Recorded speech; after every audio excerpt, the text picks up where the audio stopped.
Hello everybody. Got something a little bit different today. Got a new car to show you guys. Well, it's not really new. It's new to me, and it's not really new to me. It's new to my daughter. Um, I'm gonna post pictures of our car right here. It's a car that I got several years ago, 13 years ago now. It's been in our family, and it's served us well. I got it with about 70,000 miles on it, um, and passed it along to her just shy of 200,000, and she took it past the 200,000 mark and was, I think, edging up on about 215, 220, something like that. She's in college and about 8.5 hours away, and commutes back and forth from college to home a few times a year. Well, here's the next picture. Here's how it ended up just recently. Um, yeah, our family member, our little 2009 Volvo died.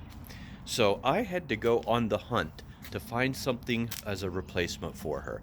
Now, there wasn't much of a budget. Her car that she had was only worth a couple grand. She'd already had an incident with um, hydroplaning, and the whole passenger side was scraped up and dented in. We had to replace the rear tail light and all that. And the driver's seat had, the leather had ripped at the seam. Other than that, it was in great shape. It's just the cosmetics portion of it doesn't lend to a real high sale value on it, so we deemed it to be worth about 2 grand.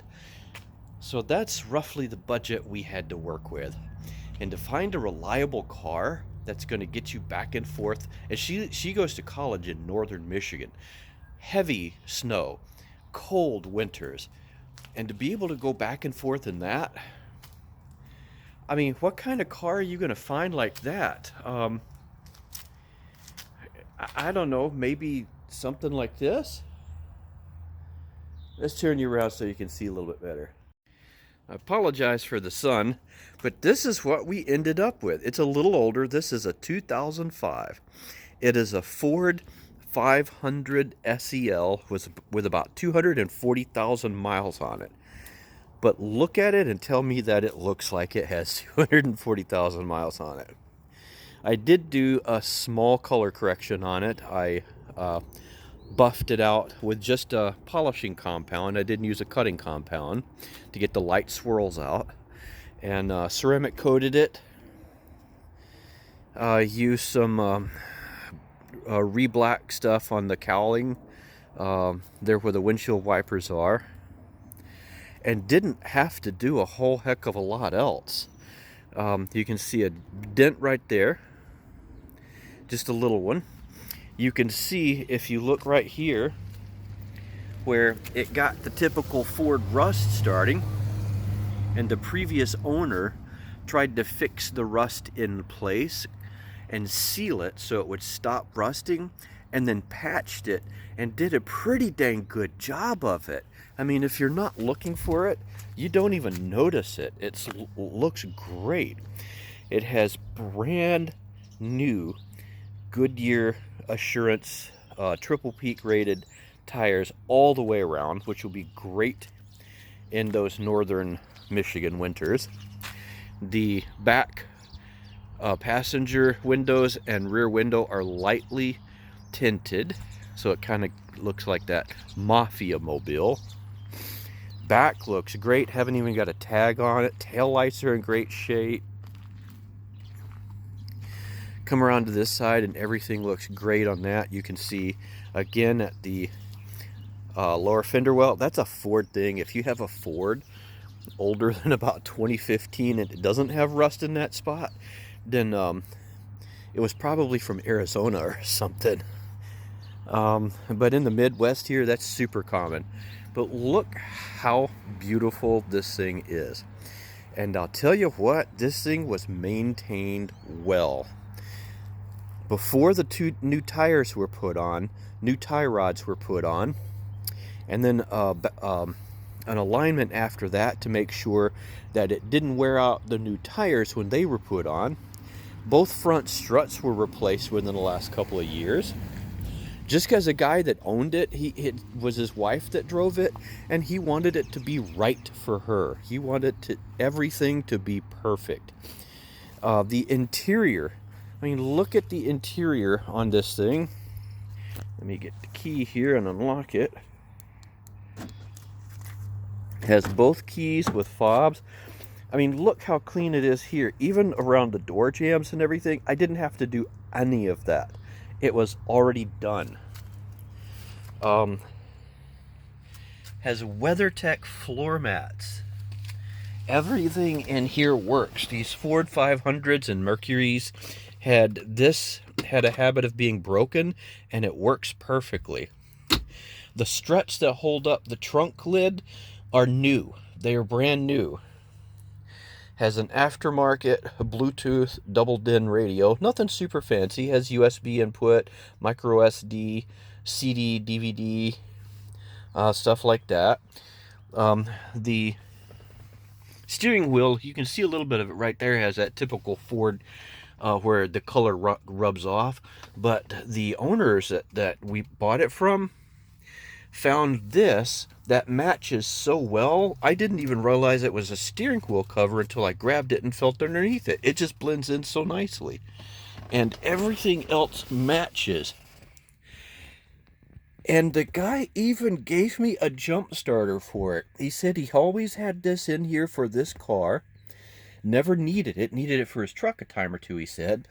But he wanted my daughter to have this, especially since it was going to a northern part of Michigan where it could sit for a couple of weeks at a time before getting used.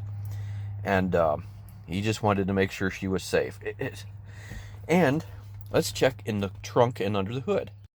All right, I popped the trunk, come around here. Everything is clean and tidy. And this trunk is cavernous. Look at this. She could fit all of her student belongings in here and a couple of friends. Underneath the carpet is a full-size spare.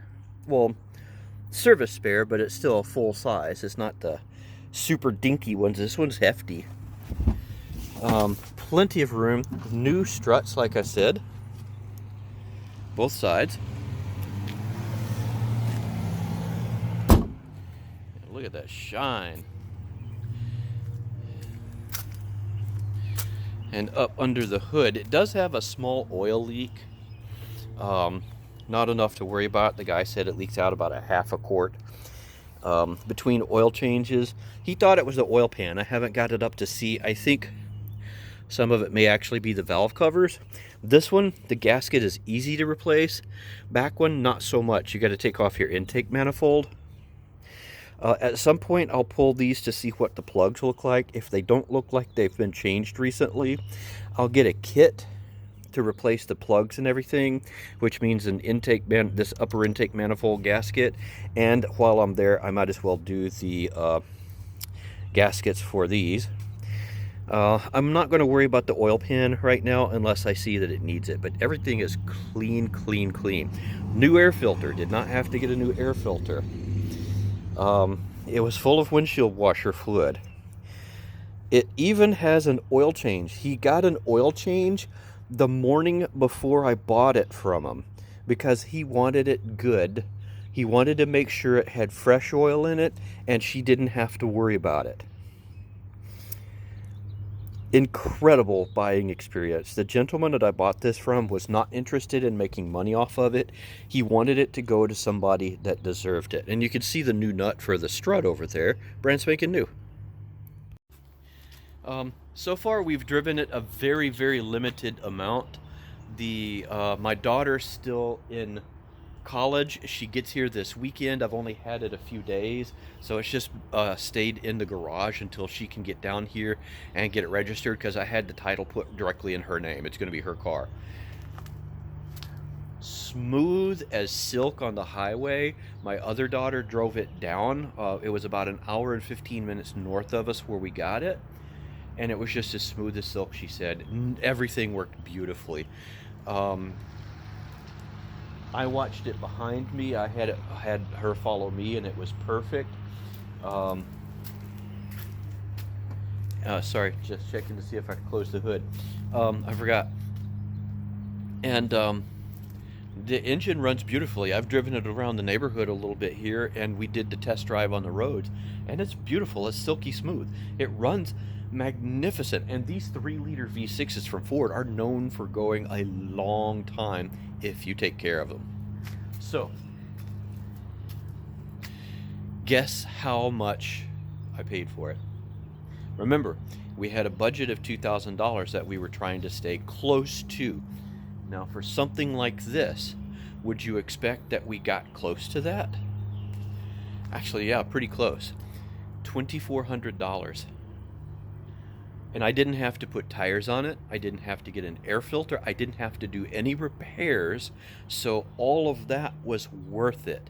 Most cars in this price range you find are not going to have good tires. You're going to have to replace them in that first year of ownership anyway. This is $775 worth of new tires. It was well worth that extra $400. And I can't wait for her to see it. So, do you think we did good? Let's take another look. Look at that shine on it. I mean, for a 2005, and I spent about 3.5 hours all total going through and putting a light, just a mechanical buffing on it with polishing compound only. I had to wash it twice to get the polishing compound off because it has a tendency to dry on there pretty good. So once to rinse it off, and then the haze that it leaves behind, another wash to wash the haze off. You see a little bit of scuffing right there for the back passenger, or the back portion of the fenders there, and that's typical. These don't have the little flaps that go down there to protect it, so that is completely typical. But even that's not that bad. Pretty dang good, isn't it? Not bad. I'm very happy with it. If she takes good care of it, this car should last her a nice long time. So, just had to show you guys the new ride and see what your thoughts were. Do you think we did good? Do you think she's gonna like it? Do you think she's gonna take care of it? I hope so. I hope so yes to all of those. So these cars are out there. You can find them. I did learn a little bit of a lesson before we end things up here. If you're going to, I found this on Craigslist. If you're looking for things on Craigslist or Marketplace and you see something you want to go look at, jump fast. I found out that there's a lot of these people out there that buy up the cheap cars at good prices, where individuals are just selling them at a fair price. They'll go out, snatch them up, pay cash, go home, and within 2 hours it's relisted for $1,000 or $2,000 more. I've watched the same car show up at different buyers so many times because I hesitated, and when I saw this, I did not hesitate. I jumped all over it. So just a little fair warning and letting you know how that part works. So see you guys later. Let me know what your thoughts are.